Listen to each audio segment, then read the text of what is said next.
We got it. So hopefully my mom's been helping pass out the handouts. Thank her for that. She's taking Jimmy's place today. I guess it was Jimmy's job. So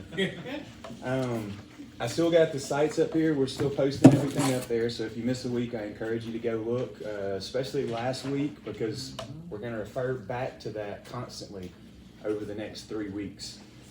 I'll be honest and tell you the next 3 weeks are my favorites because we're kind of getting into what can happen if you go through this process and you're open, in my opinion.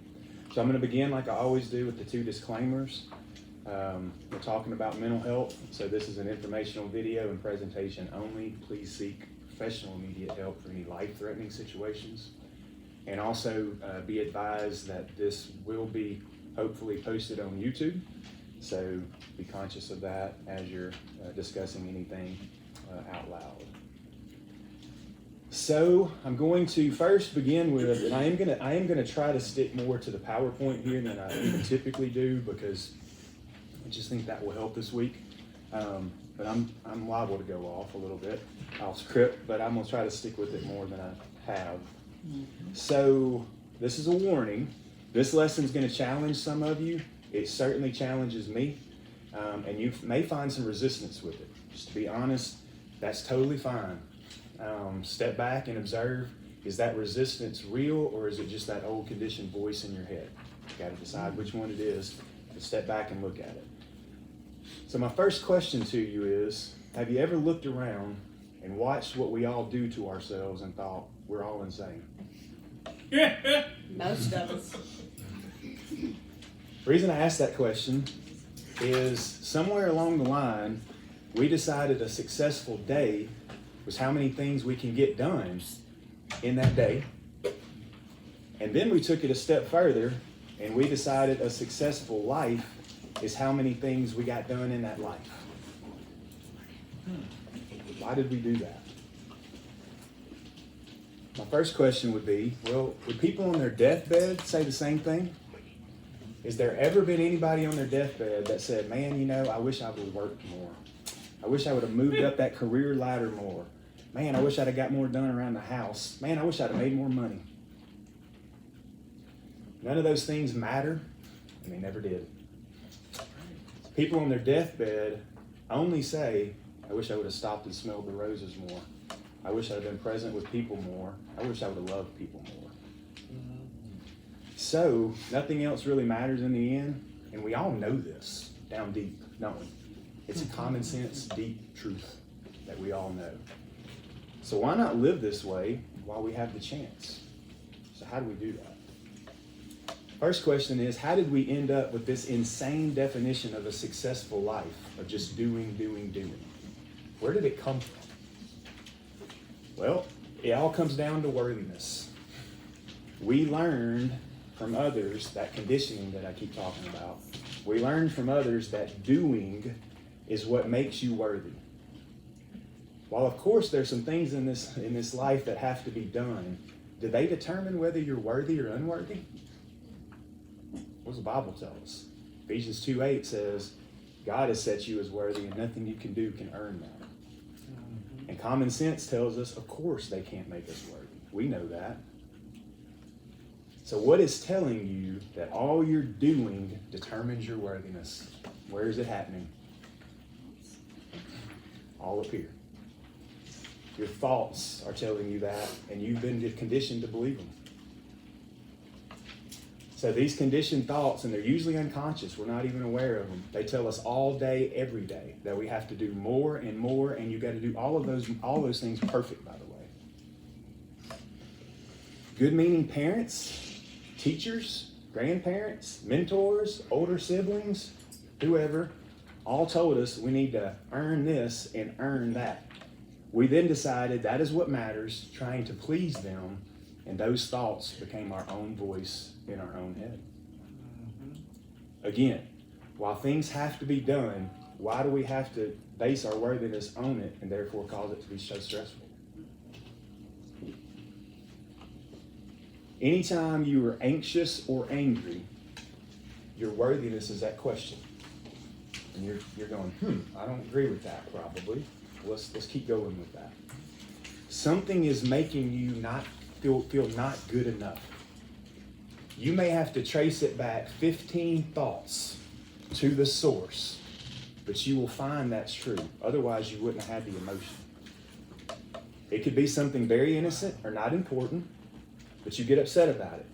Trace it all the way to the end. You will find somehow your conditioned mind, because of things from the past, caused you to question your own worthiness. I'm going to give you an example that was going to ring true with everyone in this room. After an interaction with another person or people, you have the thought, man, did I say the right thing or the wrong thing? And then you think, if that was wrong, they're not going to like me. And then you think, if others do not like me, I am not likable, and something is wrong with me. And then you think, if something is wrong with me, I am not worthy. Right now, that's happening in your head. You don't even know it's happening. It's unconscious. So our goal, the whole point of mindfulness, is to catch it. When the first thought happens, not the first, hopefully the second, and then question that thought. Is that true? Do I know that's true? Can I know what someone else is thinking? And here's what you'll end up finding. Because guess what I just said? Everybody in this room has had that experience. You know what they're thinking? The same thing about them. You think they're thinking about you, but they're thinking in my way. But our head is telling us they're thinking about us, but we're sitting there thinking about if everybody's thinking about themselves, nobody's thinking about each other. Because we're all doing it. The only way you will find this is true, again, I can sit up here and tell you, and that's whatever, but the only way that you will find that this is true is you keep practicing mindfulness and you separate from these thoughts and you observe them and you catch them and you see them and you go, oh my goodness. And as you learn to do this more and more, you're going to be very shocked at your internal dialogue that is occurring in your head. The voice in the head makes everything in the world about you. That's its job. It's your voice. It has to come from you, your place in your head. And its job is to keep you alive and make you better at being alive, at functioning in this world. It's blocking your God-given peace. It's your voice. So it all has to be about you. Let that sink in for a second. Now, once you recognize the voice as just throwing out stuff that you can't even control, it's just all going out from past conditioning, you will begin to naturally question the truth of those thoughts once you recognize it. You don't even have to do anything. It'll start happening naturally. And this is the main thing, the main result, the key takeaway that we're looking for with mindfulness. So let's take it a little further. The lesson is called Doing versus Being this week. So how do you think you do this? We talked about the doing state of things. I'm going to try to prove myself worthy with all these things that I'm going to do and do great. Well, you start transitioning into the being mode. This means at first, you're going to have to make a conscious decision, that word again, have an intention, to spend more time sitting and observing. Well, what are you observing? First, you're observing your mind, what it's thinking, what it's doing. And here's the funny part. There's going to be a day if you do this where you'll laugh almost out loud to yourself, because as you're sitting and observing your mind's going to be saying, hey, you should get up and do something. And you say, you're just wasting time sitting here. And you'll catch it. And then you might laugh. Like you would at a little child who says something kind of crazy, kind of ridiculous. You can get up and do something, and there may be times the mind is correct. But guess what? There are also times the mind's just spitting out useless thoughts. Why? Because it's trying to keep you alive and make you better at functioning in the world. It doesn't care about your peace. So maybe just sitting is the thing to do right then. Okay? You have to get comfortable with just being. That's the key. Just being. Didn't God say, be still and know that I am God? There's a time for that. okay? If you are always running around doing things, we are distracting ourselves ultimately. That's what you're doing. We are trying to prove ourselves worthy and distract ourselves from what's going on inside of us. That's what we're doing. We're like a hamster on a wheel, running like crazy, getting nowhere. To prove this, I don't know if any of you saw this study, Google it afterwards. There was a study where they put normal adults, this wasn't like psychiatric patients, normal people like us, in a blank room with nothing but a way to shock themselves. Room, no windows, nothing on the walls. Okay? So you could either sit there for 15 minutes with yourself or shock yourself. That was your two choices. Anyone want to guess what 2/3 to 3/4 of the people in the room ended up doing? Shocking themselves. Do we need any more proof that we're insane as a species? How do you shock yourself? They hooked up a thing to them. All they do is push a button. That thing. We get addicted to doing. That's the next step. We do this by identifying with certain things we have deemed important because we're basing our worthiness off of it. And so we actually not only distract ourselves, we get addicted to it because of the energy it produces. We're going to hit some more on this in week 5, but I wanted to introduce it. So as we pay attention to our thoughts, we will all see that it is believing our thoughts that is causing us always to want the next thing, the next person, the next job. The reason we think we all want something else, new or different, is because we believe those thoughts that tell us that this will make us worthy finally. We will finally feel complete when that happens, when I get that person, when I do that well. Did it happen for you? Were you complete when you finally did get that thing that time? Maybe for 30 seconds, maybe for 5 minutes, maybe even for 5 days. But did it last forever? No. You moved on to the next thing, the next person, the next job. It's a lie. Nothing in this world can make us worthy or complete. It's not meant to be here. This world was not created for us to feel worthy or complete. Be of the world, be in the world, but not of the world.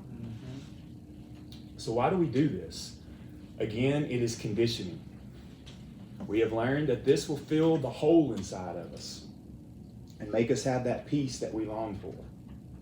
It can do that for a very short time period, but then it either loses its luster, changes, or goes away, or we're scared of it going away, which brings back that anxiety. So we're back to wanting and striving again, and it's a vicious cycle that's making you miserable. Now, as you pay attention to these thoughts and then distance from them, you will start being grateful for what you already have and love and appreciate it more.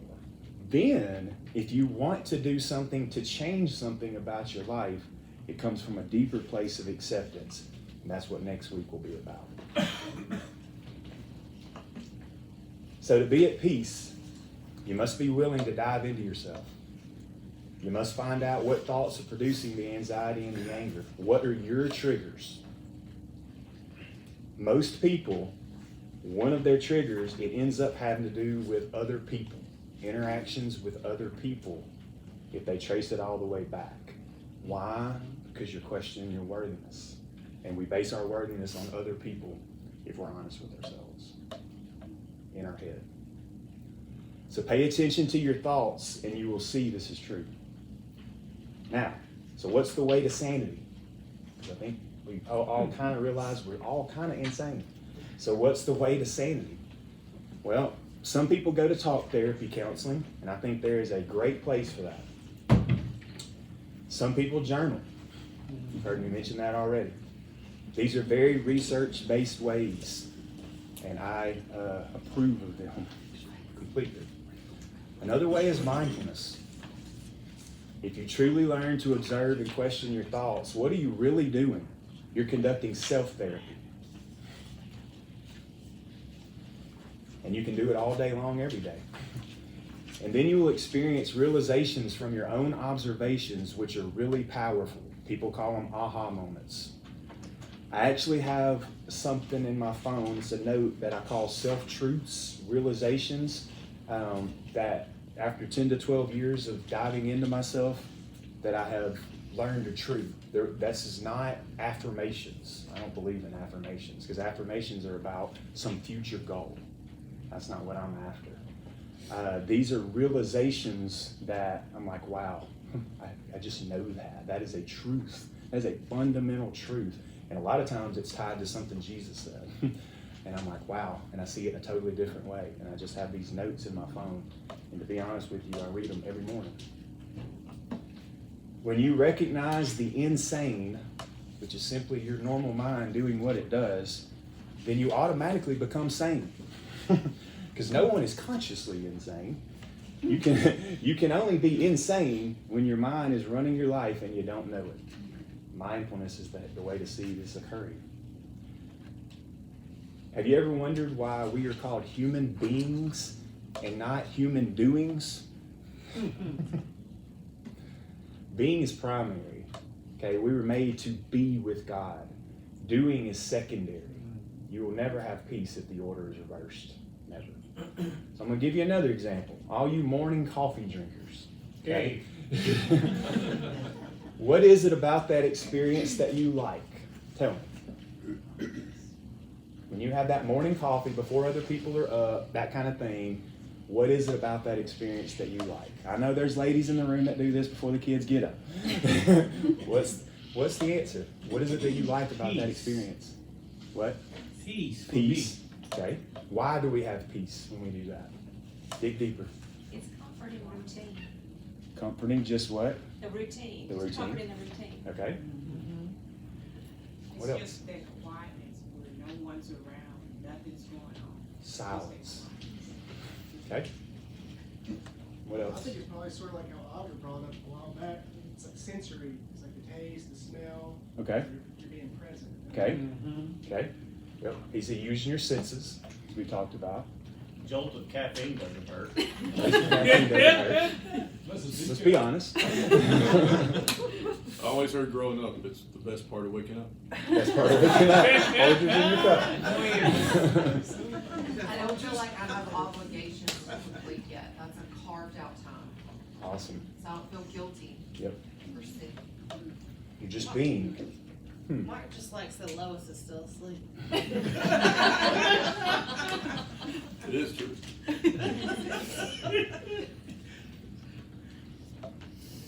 So it's the peace you ultimately feel if you slow down and focus on one thing. I'm going to give you some back of what you said. Because your mind is not running you right then. This is being versus doing, and it's as an example. A state of being where you receive life, hear that for a second, where you receive life, instead of trying to grab life, everyone see the distinction, is peaceful. There's a book called, I told you I was going to give you probably a book each week. The book I'll give you this week is a book called Now is the Way by Corey Allen. It describes this process very well. I recommend this book to you if you're beginning mindfulness. It's a very introductory level book. So be still and know that I'm God. We talked about the silence. You can feel and sense God in the silence and the stillness. And that's the other reason you like your morning coffee. Make time for silence and stillness, which allows you to see your thoughts. And seeing your thoughts then allows you to challenge if they are true. So I'm going to challenge all of us here, continuing with that. If you truly trusted God completely, and were submitted to His will as Jesus asked us to do in the Lord's Prayer and countless other times as we're going to look at in next week, would you try to control and dictate life, grab life, or would you just stay in a place of receiving life as God directs? What's the honest answer to that question? You know you would receive life. Why do you got to go control everything and do everything? Well, it's because if you're going to be honest with yourself, you're believing thoughts in your head that tell you you have to. You're not trusting God completely. So this is why the state of being is peaceful. It's your natural state that God intended you to be in, but we have been conditioned to never be in it almost. Now you know why you love your morning coffee. Besides just the caffeine. So we're going to talk a lot more about that next week in our judgment versus acceptance lesson. So now that you know being must become primary in your life, how do you balance the things you know you must get done with being? Because we're here to do stuff too. Well, you set an intention to have being periods each day that are non-negotiable. We talked about that last week in exquisite detail. If you didn't hear last week, I encourage you to go there and listen to it. You set up times based on how we presented last week. In week 6, we're going to go further with that. If you do this day after day, here is a result. Even if you don't feel you're meditating, even if you think I'm thinking the whole time and you're having to come back and so on, this still will happen. You will automatically start incorporating more being into your life without even trying, because you'll feel that peace and just decide to be more. However, you must set an intention to do this at first, because it's probably not common to you. You're too conditioned. You're too conditioned that I got to do a bunch of stuff and I got to do it perfect, and that makes me worried. So then set an intention to just be mindful throughout the day, as we talked about last week. Consciously pay heightened attention to the sounds you hear. We talked about a while ago, the sensory aspect of the coffee. To the sounds you hear, sights you see, things you touch, is things you can smell, part of it. As you learn what it feels like to be in being mode, then you can infuse your doing with being. You can marry the two. This means when you do the things you must do, you do them mindfully. You pay attention to what you are doing, and you recognize those conditioned thoughts in your head that are appearing and judging you as you're doing what you're doing, or they're about something totally different than what you're doing and trying to take your attention away. You just recognize this as the old conditioned thoughts in your head, and you have a choice. You can either believe them or not. So I'm going to come back to attention and intention. You have two things that are ultimately up to you. And honestly, everything else is up to God, if we're going to be honest. The only things that are up to you are your attention and your intention as a human being. If we do not set our intentions, then our unconscious mind will set them for us. Old conditioning. When I say unconscious mind, that's what I mean. We must consciously decide how to use our attention as an intention. This means we're going to spend time diving into ourselves, observing our minds, and being intensely present. Jesus said, "Seek and you shall find." What does he mean? Well, what you look for, you're going to see. Seeking to be present is the only way to be present. Make it an intention. It's not going to happen by accident. You're too conditioned. No one is doing this. You're going to have to be different and peculiar, as we'll talk about in, I think that's week 5. Yes. Use your intention to seek. And then your attention is the eye of the body. Remember us talking about that from Matthew 6? If you use your attention well, your whole body is full of light. Those are not Ryan's words. Those are Jesus' words. And if not, your whole body is full of darkness. Jesus rarely leaves you a middle ground. You ever notice that? It's either this way or that way. It's either on or off. There is no middle ground here. It's important. So here are, because we talked about a lot, I want to do like a complete takeaway segment. And then I'm going to give you some results that you will see if you will follow this. So we are busy doing so many things because your mind is telling you it will make you worthy. It's a lie. It's a lie. This is normal and it's insane. At the end, how much time you spent being present in each moment and loving others will be your focus. It'll be all that matters. It's all that ever mattered. Make it your focus now while you can. This is sanity. Every time you are angry or anxious, your unconscious thoughts have caused your worthiness to be questioned somewhere in the chain. Right now, you don't know that's true. You're probably thinking in your head, I mean, come on, it's other people's fault. It's the circumstances. Remember what we talked about with Jesus in Matthew 6, where he told you not to be anxious for tomorrow. And he told you your circumstances don't dictate that. I highly encourage you, I'm going to stop there because that's a key.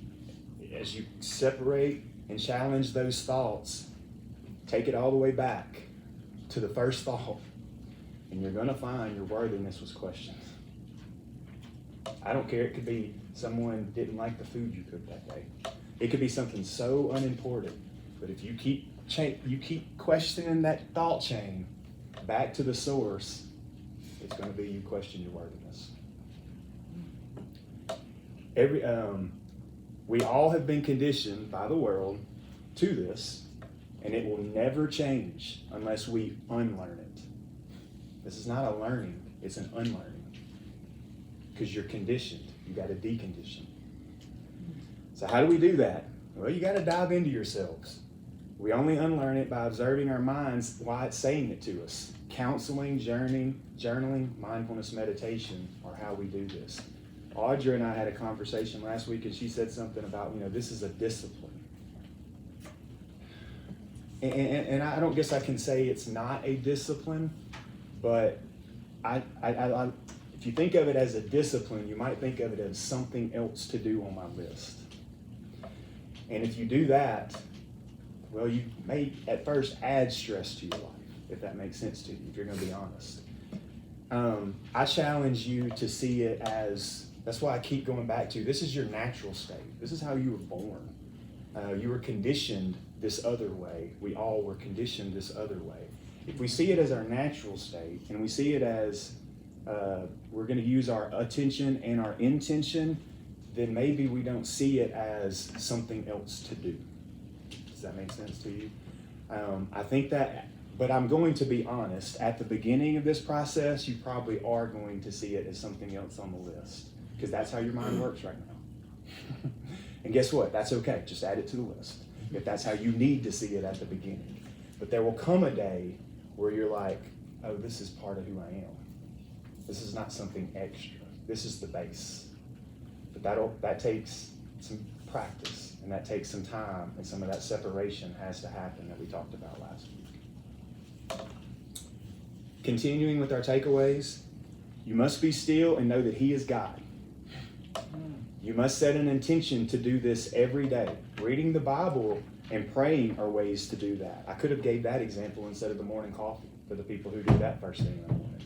Because it's not the coffee. Yeah, the caffeine helps, but it's not the coffee. Think about it. You can interchange that activity with almost anything. It's the silence and the stillness and the focusing on one thing. So we must set an intention to receive life as opposed to grabbing life. That's truly the crux of being and doing. Receiving life as God directs it versus grabbing and controlling life. That's all about next week. Next week is my favorite lesson. I probably shouldn't say that, but I'm going to be honest. You're not really trusting and submitting to God unless you do. Be honest. That's the answer. To do this, you must wield your attention, the I from Matthew 6, to be present, mindful, so your whole body is full of light, which is peace, and not darkness, which is anxiety and anger. You must learn to question the truth of your thoughts. This is ultimately what the major lesson of every week is. There's another book, I'm going to give you 2 this week. There's another book that will help you question your thoughts. It even gives you what questions to ask. It's called A Guide to the Present Moment by Noah Elkrief. It's a good book as you begin this process too, because he gives you questions, and you're going to have a lot of aha moments as you read that book, and if you ask yourself those questions. Formal meditation periods and setting an intention to be completely engaged with the present moment is how you do this. Then your doing becomes infused with being, and you do things more mindfully. And we're going to talk more about that next week too. So here's the results. When you infuse doing with being, you actually end up feeling like you have more time. Now I want to stay here just for a second. Because I talked about at first, this is going to feel like you're adding to your list. It's more stuff to do. But what you'll find is that, you feel as you become more present, and as you do things more present, and as you become more mindful, you actually feel like you have more time in life. And the reason is because life slows down, because you've slowed down, because you're doing more being. And then, as you get better at being mindful, you do things correct more the first time, which opens up time, and the whole process just works. Life feels, what ends up happening, as opposed to life feeling like a series of different segmented moments, here's this moment, here's this moment, here's this moment, here's this moment, it feels like one journey. Continuous, without breaks. And so you actually feel like you have more time, even though you're like, I'm actually doing less, but I have more time, and I'm still getting everything done. That takes time. That's part of the process. It won't happen tomorrow. That will be a result. You do things either in a state of acceptance, excitement, or enthusiasm. Here's what I mean. 3 levels. There are less things you do from a place of resistance. Because right now, let's be honest, as adults in this room, and kids to some degree, but certainly adults in this room, we do a lot of stuff we don't want to do. Maybe your whole job. Maybe it's all the house stuff. Maybe it's all the financial stuff. Let's be honest. Well, here's what you will find. These things, we think these things are making us miserable, okay? Because we have to do them. But your mind is telling you you should be miserable as you're doing them. You're just not aware of it. And that's why you're miserable. You're seeing it through that lens. So let me go back to the 3 levels. You're not going to be excited or enthusiastic about everything you do. You're never meant to be. There's just no way to make folding the laundry probably something you're going to be excited or enthusiastic about doing. But here's what you can do. You can do it from a place of acceptance versus resistance. Okay, for now, this is what I'm doing, and I'm going to pay attention to the thoughts that tell me this is so miserable. And I'm just going to look at them. And what you will find is you'll be less miserable while you're doing the activity, and there'll come a day where you just do the activity. In a place of acceptance. You're not excited about it, and it's not number 1 on your list, but it's just something you do. You do not believe your mind anymore, another result, when it tells you that you must do all of these things, and then you must do them all perfect to be worthy. That's nothing but an old and conditioned voice from the past, and that's not from God. It's the opposite of God's message to you. And then ultimately, you're going to quit judging yourself and others as much, or at least have a choice, by their outward, worldly accomplishments. And you realize we are all the image of God underneath all the mental noise. And that is week 5. So we're finishing up a little early today. Are there any questions that anybody has or would like to bring to the forefront as you are going through this? Week 4 is acceptance versus judgment. And then week 5, we're going to look at how we're all made in God's image in a brand new light. And the only way to love your neighbor as yourself is to see that we're all made in God's image. And we're going to tie that old Genesis statement with the new Jesus statement together, and hopefully you'll see that in a new way. And then week 6 is how do you put all this together? What do you do now when you go forward?